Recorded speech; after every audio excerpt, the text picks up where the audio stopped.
Right, so fairly recently, there's been some worry about AEW's future. So let's dive in. In the last 10 months, AEW has done their first show in Australia, had 3 pay-per-view gates surpass $1 million in All In, Forbidden Door, and All Out. They had their largest North American gate ever at All In, and very recently they had the highest attendance of any wrestling show at the O2 Arena. In addition, the company morale is set to be high, along with the introduction of some brand new women's tag belts. Now, all this in a way to say that AEW is on a roll. WBD isn't. Now, please indulge me for a moment while I talk about business! Thank you, James. Love you forever. Now, years ago, Discovery bought Warner Brothers, a much larger company, with the hopes that their IPs would foster overall growth. In addition, they revamped the DC studios with James Gunn and Peter Safran, along with a renewed push in prestige TV. It's all going in the right direction, but the returns are not enough. So, WBD is looking for a buyer. They're looking to divide the assets into 2 major companies, right? One having all the great new stuff like streaming, the other having all the old TV stuff that makes less money. So the worry for fans is that they're not sure where AEW is going to be included because they kind of straddle the line of both. In terms of TV, they're a consistent ratings draw on TBS and TNT, but they do also do really good numbers on HBO Max, and they have renewed revenue in the pay-per-view model with Max, which appears to be yielding some positive results. All this is to say AEW has always been network friendly to WBD, willing to shift Dynamite, Rampage, and Collision as needed. Again, all this just to say, in my opinion, I believe AEW will be fine. See, contrary to popular belief, it wasn't WWE that killed WCW, it was actually an AT&T executive that killed the show during the merger way back in the early 2000s with AT&T. There's a lot of W's here. WCW was not run financially responsibly by its manager, or Eric Bischoff, I guess you could say. It was a big money loser, right? Ted just wanted to wage war with Vince. He didn't care that he was losing money constantly.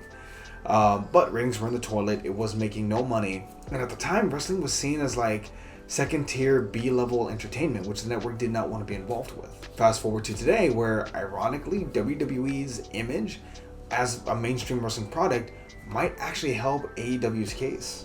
See, WWE has made wrestling mainstream overall. Look at the Netflix deal. Now to start, AEW has always placed WBD, well, then WB.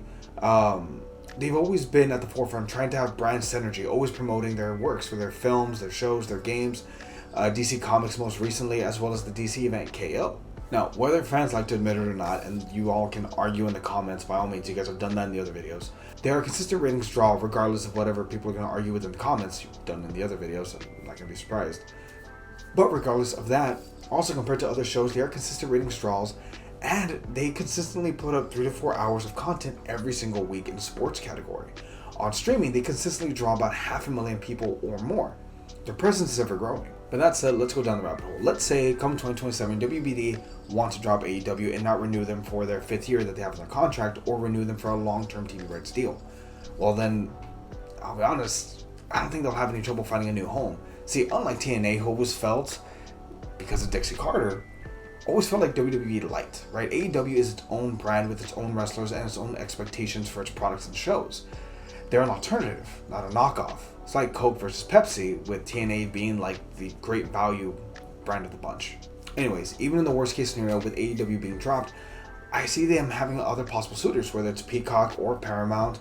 Other options include Apple TV or Amazon, which they were set to have talks with until HBO Max snatched them up. You know, they had an exclusivity window, but then, you know, they'd be open to all buyers. HBO stepped in and offered a very good amount of money for them. I think AEW is going to be fine, regardless, even if they have to change channels, which I hope they don't, but if they do, they'll be fine. AEW has proven AEW has a proven audience with plenty of backlog of content for streamers, and I have no doubt they'll find another streamer if necessary. So I think we can relax. All Elite Wrestling is not going anywhere. Oh God, wait, can you imagine the Apple TV Championship instead of the TNT title? I don't want to see that.